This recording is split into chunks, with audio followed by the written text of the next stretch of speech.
정성껏 키운 채소가 아무 이유도 없이 자꾸 망가지고 있다면 혹시 그 원인이 벌레도 질병도 아닌 바로 여러분 손에 들린 그 물뿌리개 때문이라면 어떻게 하시겠습니까?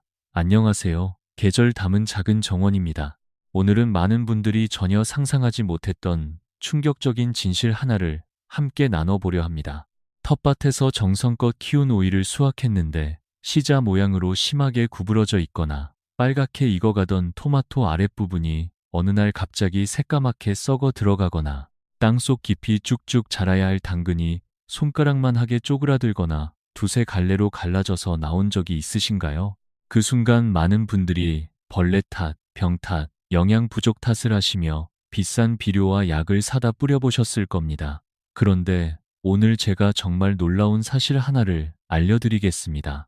그 모든 문제의 가장 큰 원인은 벌레도, 질병도, 영양 부족도 아닙니다. 바로 여러분이 매일 손에 들고 텃밭으로 나가는 물뿌리개, 즉 잘못된 물주기 습관 때문입니다. 오늘 이 영상을 끝까지 보신다면 여러분의 텃밭은 반드시 달라질 것입니다. 아직 저희 채널을 구독하지 않으신 분들은 지금 바로 구독 버튼과 알림 설정을 눌러주시면 앞으로도 이런 유익한 텃밭 정보를 가장 먼저 받아보실 수 있습니다. 자, 그럼 지금부터 본격적인 이야기를 시작해 볼까요? 물주기의 진짜 비밀을 이해하려면 먼저 우리가 키우는 채소들이 어떤 존재인지부터 짚고 넘어가야 합니다. 우리가 텃밭에서 기르는 토마토, 오이, 당근 같은 채소들은 원래 자연에서 혹독한 환경을 견디며 살아남던 야생 식물들이었습니다. 수백 년, 수천 년에 걸쳐 인간의 손에 의해 더 크고 더 달콤하고 수분이 더 풍부한 열매를 맺도록 길들여져 온 것이죠. 그런데 바로 여기서 아주 중요한 문제가 시작됩니다. 야생에서 살아남던 시절, 이 식물들은 비가 오지 않으면 스스로 뿌리를 땅속 깊은 곳까지 뻗어 지하수를 찾아내는 놀라운 생존 본능을 가지고 있었습니다. 하지만 인간이 규칙적으로 물을 주고 비료를 챙겨주기 시작하면서 그 생존 본능은 점점 약해져 버렸습니다. 현대의 채소들은 스스로 물을 찾는 능력을 잃어버린 대신 우리가 주는 물에 완전히 의존하게 된 것입니다. 특히 열매 채소들은 우리가 상상하는 것 이상으로 엄청난 수분을 필요로 합니다. 식물은 물을 통해 흙 속의 영양분을 흡수하고 물을 통해 체온을 조절하며 물을 통해 세포를 팽창시켜 열매를 키워냅니다. 즉, 물의 공급이 조금만 불규칙해져도 식물 내부 시스템 전체가 순식간에 흔들리기 시작한다는 뜻입니다. 우리가 무심코 하루 물 주기를 건너뛰거나 반대로 너무 많은 물을 주어 뿌리를 숨막히게 할 때 채소들은 말 못하는 고통 속에서 기형적인 열매를 만들어 우리에게 구조 신호를 보내고 있는 것입니다. 지금부터 그 신호들을 하나하나 함께 해석해 드리겠습니다. 자, 이제부터 채소들이 보내는 구조 신호들을 하나하나 직접 해석해 드리겠습니다. 첫 번째는 많은 분들이 텃밭에서 가장 자주 마주치는 비극, 토마토 이야기입니다. 빨갛게 익어가던 토마토 열매 아래쪽이 어느 날 갑자기 새까맣게 타들어가듯 썩어버리는 모습을 보신 적 있으신가요?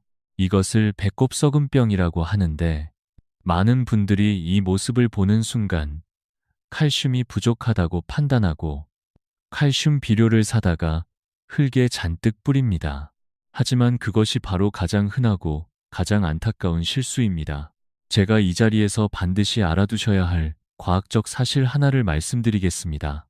칼슘은 식물 체내에서 뿌리에서 위쪽으로 단 한 방향으로만 이동합니다. 물이 뿌리에서 흡수되어 줄기를 타고 열매까지 올라가는 물관이라는 통로를 통해서만 움직일 수 있습니다. 아무리 잎이나 열매 겉면에 칼슘을 뿌려도 그 칼슘은 절대 아래로 내려가지 않습니다. 더 중요한 사실은 열매가 1cm 이상 자라고 나면 외부에서 칼슘을 추가로 흡수하는 것 자체가 거의 불가능해진다는 것입니다. 흙 속에는 이미 칼슘이 충분한 경우가 대부분입니다. 문제는 그 칼슘을 열매 끝까지 배달해줄 물이 부족했거나 불규칙했다는 것입니다. 물이 부족해지면 식물은 생존을 위해 열매로 가는 수분을 먼저 차단하고 잎을 살리는 데 집중합니다. 결국 칼슘 공급이 끊긴 열매 끝부분의 세포벽이 무너지면서 새까맣게 썩어버리는 것입니다. 비싼 칼슘제보다 규칙적인 물주기가 먼저라는 사실 반드시 기억해 주십시오. 두 번째도 역시 토마토입니다. 다 익어가던 토마토 껍질이 갑자기 쩍쩍 갈라지는 현상은 오랜 가뭄 끝에 갑작스럽게 많은 물이 들어올 때 발생합니다. 가뭄이 지속되면 토마토는 수분 손실을 막기 위해 껍질을 두껍고 단단하게 만드는 방어 반응을 일으킵니다. 그런데 이때 갑자기 많은 물이 뿌리를 통해 쏟아져 들어오면 열매 속 과육은 엄청난 속도로 팽창하려 하지만 이미 굳어버린 껍질은 그 속도를 따라가지 못합니다. 풍선에 공기를 너무 많이 불어넣으면 결국 터지듯이 토마토 껍질이 내부 압력을 견디지 못하고 갈라져 버리는 것입니다.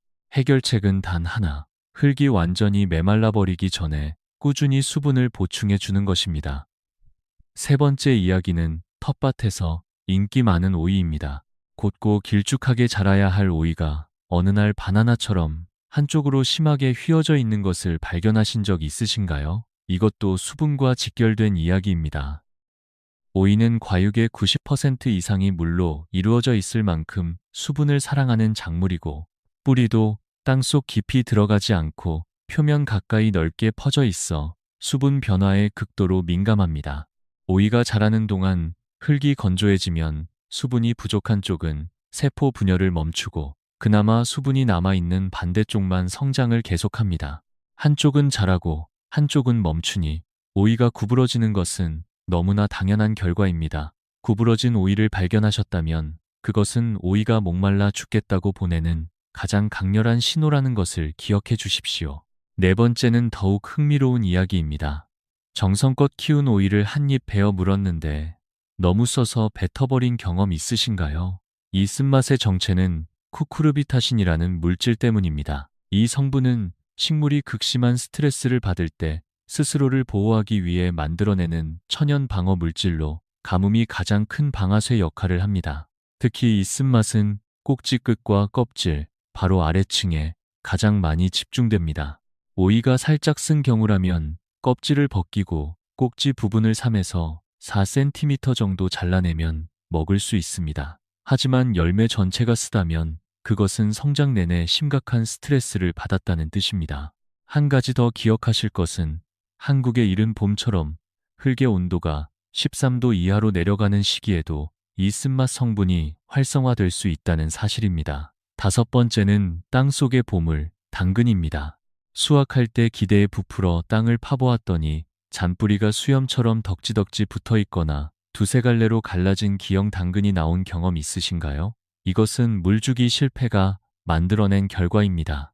씨앗을 뿌린 초기에 매일 조금씩 물을 주면 당근 뿌리는 굳이 땅속 깊이 파고 내려갈 이유를 느끼지 못합니다.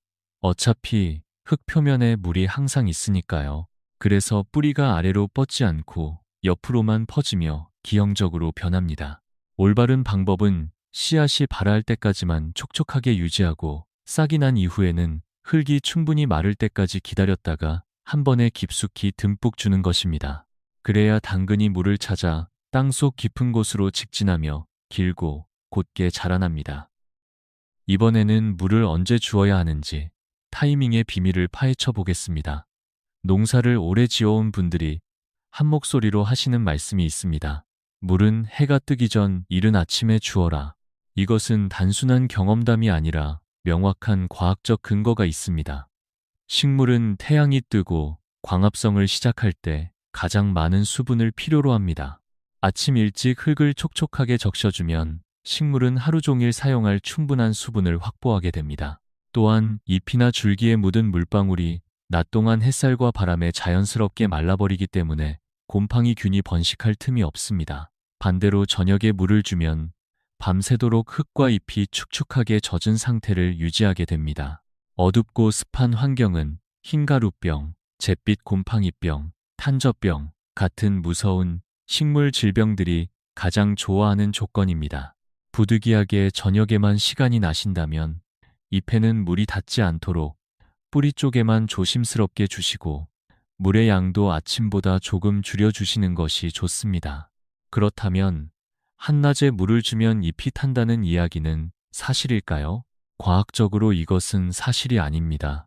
잎에 맺힌 물방울은 렌즈 효과를 내기 전에 열기에 의해 먼저 증발해 버립니다. 한낮에 물주기가 비효율적인 진짜 이유는 뿌리에 닿기도 전에 절반 이상이 공기 중으로 날아가 버리기 때문입니다.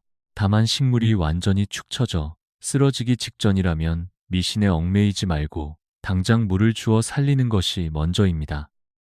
이제 물주기의 가장 정확한 기준, 바로 흙의 종류와 손가락 테스트에 대해 말씀드리겠습니다. 모래가 많은 흙은 물이 순식간에 빠져나가기 때문에 자주 조금씩 주어야 하고, 진흙처럼 끈적한 흙은 수분을 오래 머금기 때문에 덜 자주 주어야 합니다. 자신의 텃밭흙이 어떤 종류인지 확인하는 가장 쉬운 방법은 손으로 꽉 쥐어보는 것입니다. 잘 뭉쳐지면 점토질, 스르륵 부서지면 모래흙입니다. 그리고 가장 중요한 습도 확인법, 바로 손가락을 흙 속 5에서 10cm 깊이까지 찔러 넣어 보는 것입니다.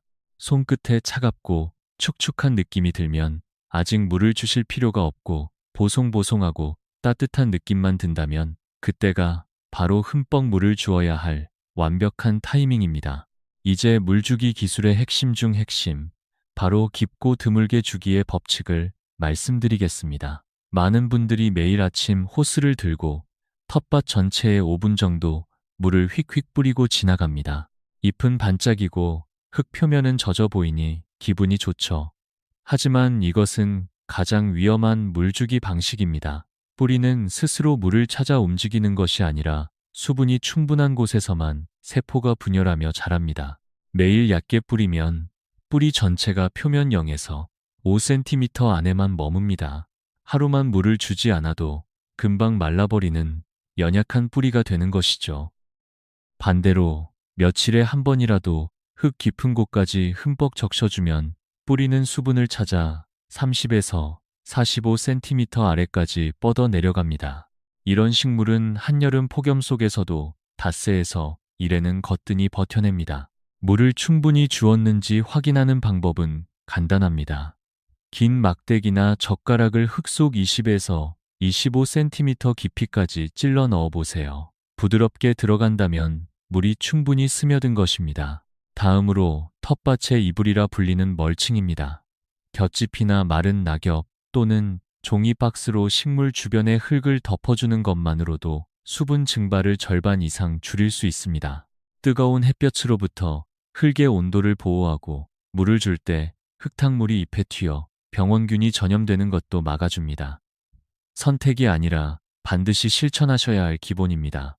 그리고 텃밭 고수들은 절대 잎에 물을 주지 않습니다.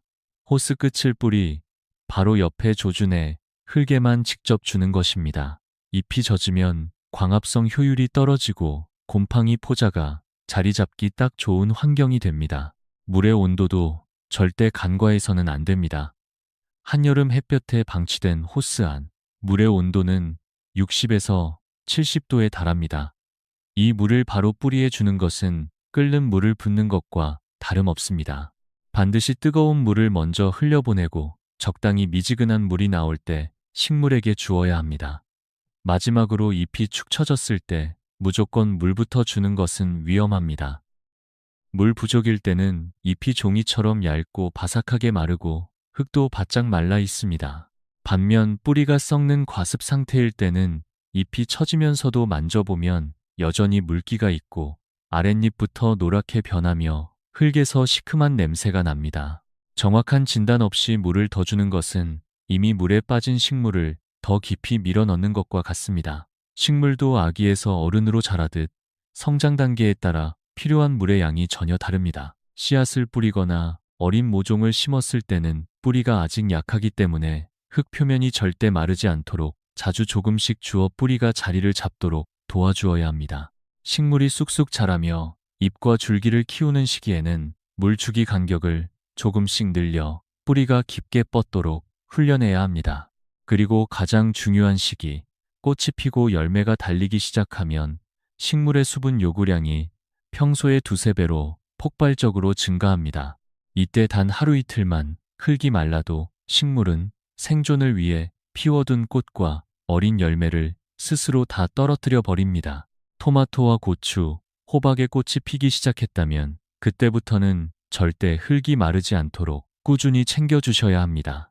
베란다나 옥상에서 화분으로 채소를 키우시는 분들은 특별히 주의하셔야 합니다. 화분은 흙의 양이 제한되어 있고 사방이 막혀 있어 한여름에는 아침에 물을 주어도 저녁이면 흙이 바짝 마르는 경우가 많습니다. 이럴 때는 아침과 늦은 오후 하루 2번 흙 상태를 확인하고 물을 주어야 할 수도 있습니다. 물을 줄 때는 화분 바닥 구멍으로 물이 콸콸 흘러나올 때까지 흠뻑 주어야 뿌리 전체에 수분이 고르게 전달됩니다. 이제 많은 분들이 그냥 지나치는 아주 중요한 이야기를 드리겠습니다. 우리가 매일 주는 수돗물과 하늘에서 내리는 빗물은 식물에게 전혀 다른 음료입니다. 한국의 수돗물은 수소이온 농도가 6.5에서 8.5 수준으로 대체로 알칼리성에 가깝습니다. 이런 물을 오랫동안 주면 흙의 산도가 점점 높아지면서 철분, 망간, 아연 같은 미량 원소들이 뿌리에 흡수되지 못하고 흙 속에 그대로 잠겨버립니다. 반면 빗물은 수소이온 농도 5.5에서 6.5의 약산성으로 식물이 영양분을 흡수하기에 가장 이상적인 조건을 만들어줍니다. 특히 천둥번개를 동반한 여름비는 공기 중의 질소가 녹아들어 천연 질소 비료 역할까지 합니다. 수돗물을 사용하실 때는 커다란 통에 받아두고 24시간 정도 밖에 놓아두면 염소 성분이 자연스럽게 날아가 훨씬 좋은 물이 됩니다. 그런데 여기서 한 가지 더 제가 오늘 가장 강조하고 싶은 이야기가 남아 있습니다. 여러분의 텃밭 흙 속에는 눈에 보이지 않는 거대한 세계가 존재합니다. 바로 균근균이라 불리는 뿌리 공생 곰팡이, 마이코라이자의 세계입니다. 식물 뿌리와 공생하는 이 미세한 균사들은 거미줄보다 가는 실을 흙 속 구석구석에 뻗어 뿌리가 닿지 못하는 수분과 영양분까지 끌어와 식물에게 전달합니다. 실제 연구에 따르면 이 균근균이 건강하게 살아있는 흙에서 자란 식물은 물 부족 스트레스를 60%나 더 잘 견딥니다. 같은 양의 물을 주어도 훨씬 효율적으로 흡수하는 것입니다. 이 소중한 존재들의 가장 큰 적이 바로 잘못된 물주기입니다. 과습으로 산소가 부족해지면 균근균이 질식하고 수돗물에 염소가 쌓이면 미생물 생태계 전체가 무너집니다. 흙을 너무 깊이 자주 뒤집는 것도 수십 년 동안 이어져 온 균사 네트워크를 한순간에 파괴합니다. 지렁이가 많고 비 온 뒤 숲냄새처럼 구수한 흙냄새가 나는 텃밭. 그것이 바로 수백만 개의 미생물이 여러분을 위해 열심히 일하고 있다는 증거입니다. 마지막으로 가장 중요한 물주기의 원칙을 말씀드리겠습니다. 달력에 요일을 정해놓고 기계적으로 물을 주는 것은 가장 어리석은 방법입니다. 식물은 로봇이 아닙니다. 식물이 하루에 소비하는 수분의 양은 그날의 기온, 햇빛의 강도, 그리고 특히 바람의 세기에 따라 몇 배씩 차이가 납니다. 흐리고 습한 날에는 물을 거의 마시지 않고 바람이 강하게 부는 날에는 기온이 높지 않아도 엄청난 수분을 잃습니다. 매일 아침 텃밭에 나가 잎을 손으로 살짝 만져보고 손가락으로 흙 속을 찔러보고 하늘을 올려다보며 오늘의 날씨를 읽는 것, 그것이 진정한 텃밭 고수의 물주기입니다. 내일 비가 온다면 오늘은 흙이 조금 말랐어도 참아야 하고 주말에 폭염과 강풍이 예고되어 있다면 전날 미리 흙 깊은 곳까지 든든하게 채워두어야 합니다. 특히 한국에서 텃밭을 키우시는 분들은 장마철을 각별히 조심하셔야 합니다. 매년 6월 말부터 7월 중순 사이에 찾아오는 장마는 연간 강수량의 30에서 35%가 한 달 안에 쏟아지는 혹독한 시기입니다. 이 시기의 최대 위협은 물 부족이 아니라 바로 뿌리가 물에 잠기는 과습입니다. 이틀에서 사흘만 흙이 침수되어도 뿌리가 썩기 시작하므로 장마 전에 미리 두둑을 높이고 고랑을 파서 물이 잘 빠지도록 준비해 두셔야 합니다. 그리고 장마가 끝나고 갑자기 뜨거운 햇볕이 쏟아지기 시작하는 순간이 가장 위험합니다. 충분히 젖어 있던 흙이 놀라운 속도로 말라가기 때문에 평소보다 일찍 수분을 보충해주고 멀칭을 두껍게 덮어 온도 변화를 완충시켜 주어야 합니다. 여러분, 오늘 우리는 단순해 보이는 물주기라는 행동 뒤에 숨겨진 놀라운 과학적 진실들을 함께 살펴보았습니다. 구부러진 오이, 썩어버린 토마토, 갈라진 당근은 결코 여러분의 텃밭에 내린 저주가 아니었습니다. 그것은 단지 물을 너무 많이 혹은 너무 얕게 아니면 잘못된 시간에 주었던 작은 실수들이 쌓여 만들어진 결과였을 뿐입니다. 식물은 주인의 발걸음 소리를 듣고 자란다는 말이 있습니다. 그 발걸음 끝에 오늘 배우신 지혜가 함께한다면 올여름 여러분의 텃밭은 반드시 풍성하고 건강한 수확으로 보답할 것입니다. 오늘 영상이 도움이 되셨다면 구독과 좋아요를 눌러주시고 여러분만의 물주기 경험이나 텃밭 이야기가 있으시면 댓글로 꼭 남겨주십시오. 계절 담은 작은 정원은 다음에도 더 유익하고 깊이 있는 이야기로 찾아오겠습니다.